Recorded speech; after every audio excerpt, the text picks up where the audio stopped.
नमस्कार, स्वागत है आप सबका हमारे चैनल में। चैनल मेरी किताबें।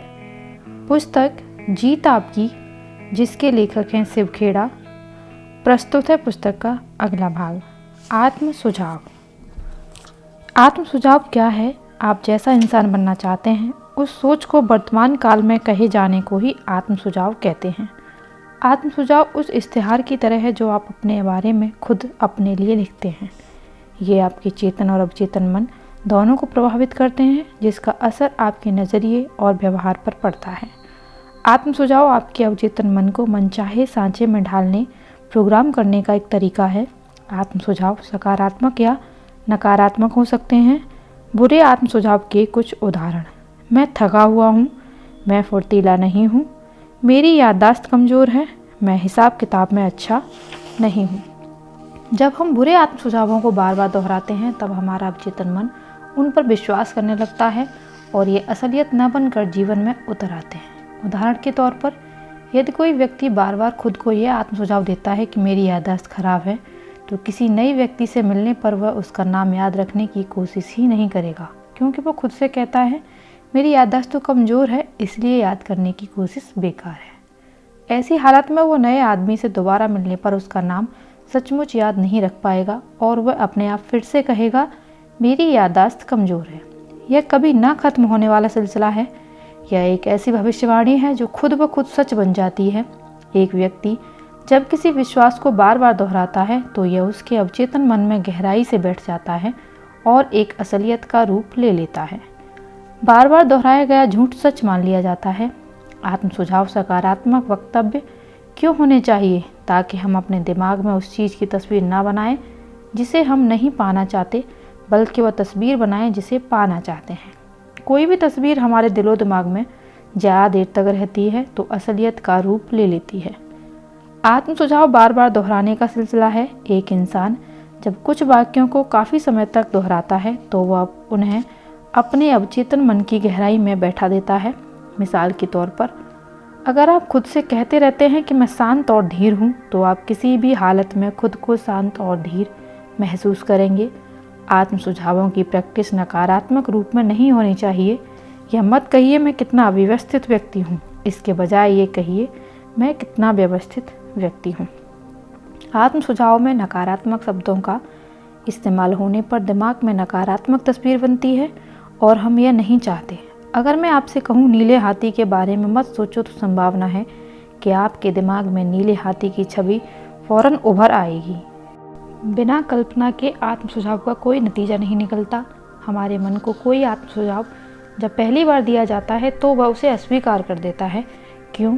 चूँकि यह विचार अजनबी होता है, इसलिए हमारे सोचने के ढंग के उलट होता है। सफलता इस सिलसिले को पूरे मन से बार बार दोहराने की हमारी काबिलियत पर निर्भर करती है।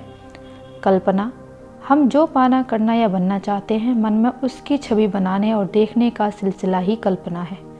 कल्पना और आत्म सुझाव दोनों साथ साथ चलते हैं। कल्पना किए बिना आत्म सुझाव अपनी बात को मशीन की तरह दोहराना भर है और वह असर होगा। नतीजे पाने के लिए आत्म सुझाव से इच्छाएं और भावनाएं, कल्पना भी जुड़ी होनी चाहिए।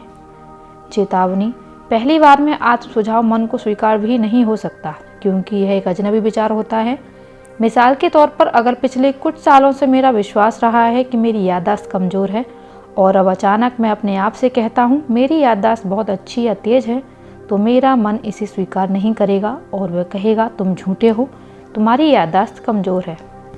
क्योंकि आज तक मेरे दिमाग में यही बात बैठी हुई थी कि मेरी याददाश्त कमज़ोर है। मेरे मन को इसी पर विश्वास था। इस विचार को हटाने में 21 दिन लगेंगे। 21 दिन ही क्यों?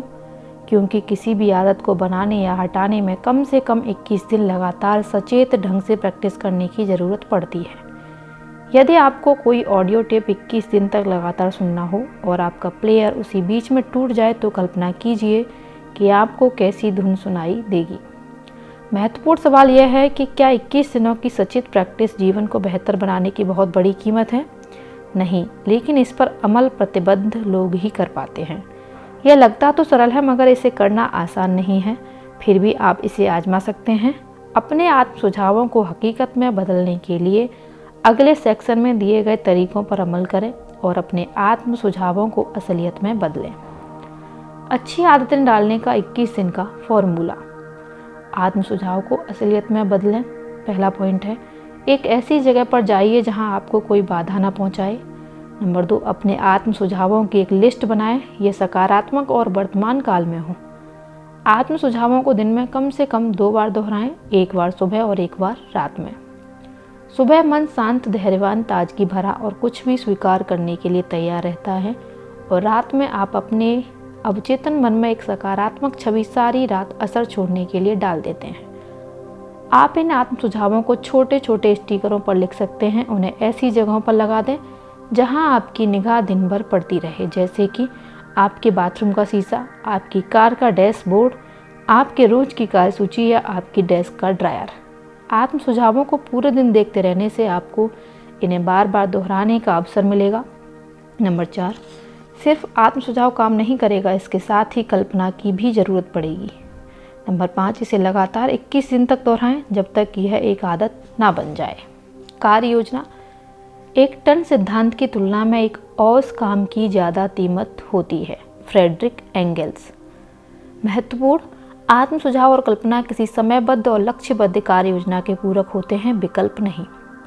हम में कुछ ऐसी बुरी आदतें होती हैं जो हमें नीचे धकेलती हैं। 15 मिनट के लिए किसी ऐसी जगह पर चले जाएं जहां एकांत हो और कोई बाधा ना हो।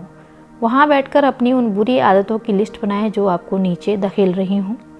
नंबर 2, 15 मिनट के लिए बिना बाधा वाली एकांत जगह पर बैठकर उन अच्छी आदतों की लिस्ट बताएं जिन्हें आप अपनाना चाहते हैं। नंबर 3, उन आत्म सुझावों की सूची बनाएं जिन्हें आप ये अच्छी आदतें विकसित करने के लिए खुद को दे सकते हैं। नंबर 4, मन में अपने लक्ष्य की कल्पना करते हुए 21 दिन के इस कार्यक्रम को लागू करें। अगला अध्याय है 10, लक्ष्य बनाएं। अपने लक्ष्य बनाना और हासिल करना। जीवन के रास्तों पर चलते हुए अपनी आंखें अपने लक्ष्य पर जमाए रखें। आम पर ध्यान दें, गुठली पर नहीं। ज्ञान आपको मंजिल तक पहुंचने में मदद करता है, बशर्ते कि आपको अपनी मंजिल का पता हो। प्राचीन भारत में एक ऋषि अपने शिष्यों को तीरंदाजी की कला सिखा रहे थे। उन्होंने लक्ष्य के रूप में एक लकड़ी की चिड़िया रखी और अपने शिष्यों में से उस चिड़िया की आंख पर निशाना लगाने को कहा।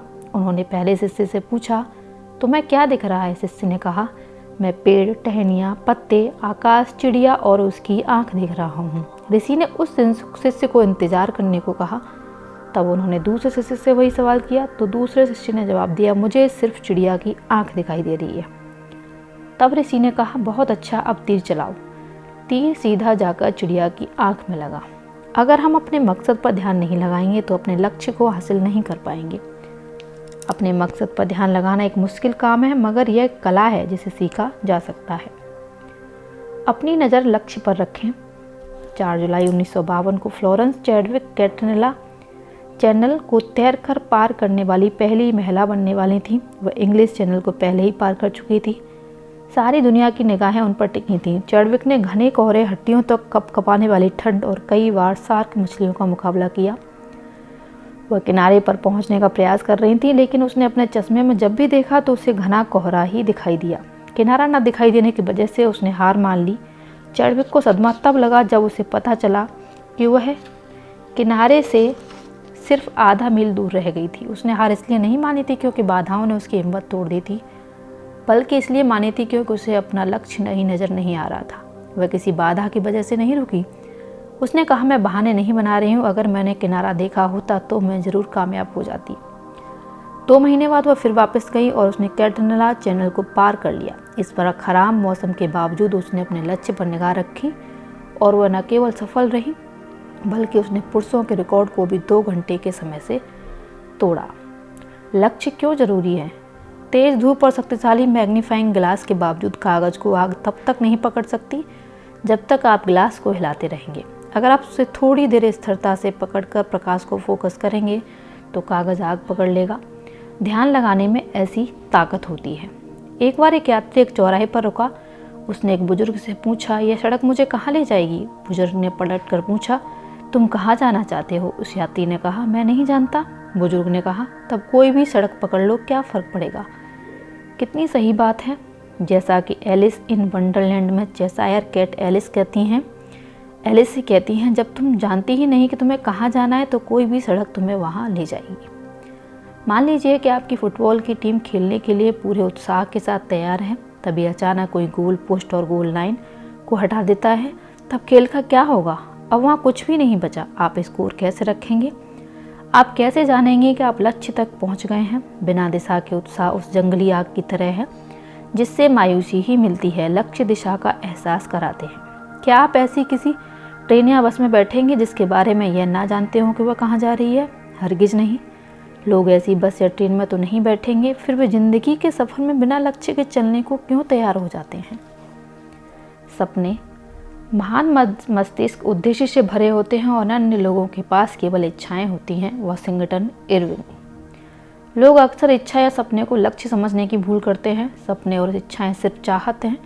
चाहतें कमज़ोर होती हैं। चाहतों में मजबूती तब आती है जब वे इन बातों की बुनियाद पर टिकी होती हैं। दिशा, समर्पण, दृढ़ निश्चय, अनुशासन, समय सीमा, यही वे बातें हैं जो इच्छा और लक्ष्य में अंतर करती हैं। लक्ष्य वे सपने हैं जिनके साथ समय सीमा और कार्य योजना जुड़ी होती है। लक्ष्य मूल्यवान या मूल्यहीन हो सकते हैं। सपनों को असलियत का रूप चाहत नहीं बल्कि लगन देती है। सपनों को असलियत में बदलने वाले कदम। पहला पॉइंट है, निश्चित और साफ लक्ष्य लिखें। दूसरा, इसे हासिल करने का प्लान बनाएं। तीसरा, पहली 2 बातों को रोज 2 बार पढ़ें। ज़्यादातर लोग अपने लक्ष्य क्यों नहीं बनाते? कुछ करने की कोशिश करके असफल हो जाने वाले लोग उन लोगों से लाख गुना बेहतर हैं जो कुछ किए बिना सफल हो जाते हैं। Lloyd Jones. लोगों द्वारा लक्ष्य तय न किए जाने की कई वजह होती हैं, जैसे कि पहला पॉइंट है, निराशावादी नज़रिया, संभावनाओं की बजाय हमेशा रास्ते की बाधाओं को देखना। दूसरा, असफलता का डर, यह सोच कि अगर मैं नहीं कर सका तो क्या होगा। लोगों के अवचेतन मन में यह विचार रहता है कि अगर वे लक्ष्य तय नहीं करेंगे तो असफलता भी नहीं मिलेगी। लेकिन ये लोग इस बात को नहीं समझते कि लक्ष्य का ना होना असफलता की ही निशानी है। नंबर 3, सफलता का आतंक, खुद को कम करके आंकना या सफल जिंदगी को लेकर पाली गई आशंकाओं के कारण भी कुछ लोगों के मन में सफलता का आतंक पैदा हो जाता है। नंबर 4, अभिलाषा की कमी। यह हमारे जीवन मूल्यों और साथ ही साथ एक भरपूर जिंदगी जीने की इच्छा के अभाव का नतीजा होती है। हमारी बंद दिमागी हमें आगे बढ़ने से रोकती है। एक मछुआरा था जो जब भी कोई बड़ी मछली पकड़ता तो उसे वापस नदी में फेंक देता था और सिर्फ छोटी मछलियों को अपने पास रहने देता। उसकी इस अजीब हरकत को देखने वाले एक आदमी ने उससे पूछा कि वह ऐसा क्यों कर रहा है। इस पर उस मछुआरे ने जवाब दिया, मेरी कढ़ाई बहुत छोटी है। बहुत से लोग जीवन में सफलता इसलिए नहीं प्राप्त कर पाते कि वे उस मछुआरे की तरह छोटी कढ़ाई ही लेकर घूमते हैं। यही बददिमागी है। नंबर 5, अस्वीकार किए जाने का डर, इस बात की चिंता कि अगर मैं सफल नहीं हो पाया तो लोग क्या कहेंगे। नंबर 6, टाल मटोल, कभी ना कभी तो मैं अपना लक्ष्य तय करूंगा। इस सोच में महत्वाकांक्षा की कमी होती है। नंबर 7, घटिया दर्जे का आत्मसम्मान, इंसान अपनी अंदरूनी प्रेरणा से काम नहीं करता और उसके जीवन में प्रेरणा का अभाव होता है। नंबर 8, लक्ष्य का महत्व न समझना, किसी ने उन्हें इसके बारे में सिखाया नहीं और उन लोगों ने कभी लक्ष्य के महत्व को समझा ही नहीं। नंबर 9, लक्ष्य तय करने का तरीका न जानना, लोग लक्ष्य तय करने के तरीकों को नहीं जानते। उन्हें हर कदम के लिए गाइड की ज़रूरत होती है ताकि वे एक बने बनाए ढर्रे पर चल सकें। लक्ष्य तय करने के लिए एक के बाद एक कदम उठाने पड़ते हैं। जब आप हवाई जहाज़ का एक टिकट खरीदते हैं तो इस पर क्या लिखा होता है? यात्रा प्रारंभ करने का स्थान, कीमत, गंतव्य स्थान, यात्रा शुरू करने की तारीख, श्रेणी, टिकट, समाप्ति की तारीख। अगर आप लोगों से ज़िंदगी का कोई एक बड़ा मकसद बताने को कहें तो वे शायद आपको अस्पष्ट जवाब देंगे, जैसे कि मैं सफल होना चाहता हूँ, खुश रहना चाहता हूँ, अच्छा जीवन गुजारना चाहता हूँ, और यहीं पर रुक जाएंगे। ये सभी कोरे सपने हैं। इनमें से कोई भी लक्ष्य साफ नहीं है। लक्ष्य चुस्त होने चाहिए। नंबर 1, स्पष्ट। मिसाल के तौर पर मैं वजन घटाना चाहता हूँ, यह सिर्फ यह इच्छा है। ये लक्ष्य तब बनता है जब हम ये तय करेंगे कि मैं 90 दिन में 10 पाउंड वजन घटाऊंगा। नंबर 2, मापा जा सके, जिसकी सही माप की जा सके। अगर हम माप नहीं सकते तो हम इसे हासिल भी नहीं कर सकते। मापना ही वह रास्ता है जिससे हम अपनी तरक्की पर नज़र डाल सकते हैं। नंबर 3, हासिल करने के काबिल। हासिल करने के काबिल होने से मतलब है कि चुनौती भरा और मुश्किल तो है, लेकिन नामुमकिन ना हो, क्योंकि असंभव लक्ष्य हमें निराश ही करेगा। नंबर 4, वास्तविक। एक इंसान यदि 30 दिन में 50 पाउंड वजन घटाना चाहे तो ये लक्ष्य बिल्कुल अवास्तविक है। नंबर 5, समयबद्ध। काम के शुरू और अंत की एक निश्चित समय सीमा होनी चाहिए। लक्ष्यों की कई तरह की समय सीमा हो सकती है, मसलन कम समय सीमा 1 साल, मध्यम समय सीमा 3 साल, लंबी समय सीमा 5 साल। लक्ष्य 5 साल से भी ज़्यादा समय के हो सकते हैं, लेकिन तब वे जीवन का उद्देश्य बन जाते हैं। जीवन का उद्देश्य होना बहुत ज़रूरी होता है, क्योंकि इसके बिना हमारा देखने का नज़रिया तंग हो जाता है और हम फिर जीवन में लक्ष्यों को हासिल करने तक ही सीमित रह जाते हैं और उद्देश्यों को भूल जाते हैं। तथ्यों को छोटे छोटे हिस्सों में बांट दिया जाए तो उन्हें हासिल करना आसान हो जाता है। जिंदगी में लंबे कदम बढ़ाना बड़े मुश्किल हो, पर इंच इंच बढ़ना आसान है। जीन गार्डोन। लक्ष्य संतुलित होने चाहिए। हमारी ज़िंदगी एक पहिए की तरह है जिसमें 6 तीलियां लगी होती हैं। नंबर 1, पारिवारिक। हमारे प्रियजन ही हमारे जीने और जीविका कमाने का मकसद है। नंबर 2, आर्थिक। हमारा कैरियर और वे चीज़ें जिन्हें पैसों से खरीदा जा सकता है। नंबर 3, शारीरिक। हमारी सेहत, जिसके बगैर किसी चीज़ का कोई मायने नहीं है। नंबर 4, मानसिक। हमारा ज्ञान और हमारी बुद्धि। नंबर 5, सामाजिक। हर व्यक्ति और संगठन की कुछ सामाजिक जिम्मेदारियां हैं जिनको पूरा न किए जाने पर समाज टूटने लगता है। नंबर 6, आध्यात्मिक। हमारे जीवन मूल्य, नैतिकता और चरित्र को दर्शाते हैं। इनमें से कोई भी तीली अपनी जगह से खिसक जाए तो हमारे जीवन का संतुलन डगमगा जाता है। थोड़ा समय निकाल कर सोचिए, अगर इन 6 में से कोई एक तीली ना रहे तो जीवन कैसा होगा। इस ऑडियो में इतना ही। मिलती हूँ अगली ऑडियो में पुस्तक के अगले भाग के साथ। तब तक के लिए धन्यवाद। आपका दिन शुभ हो।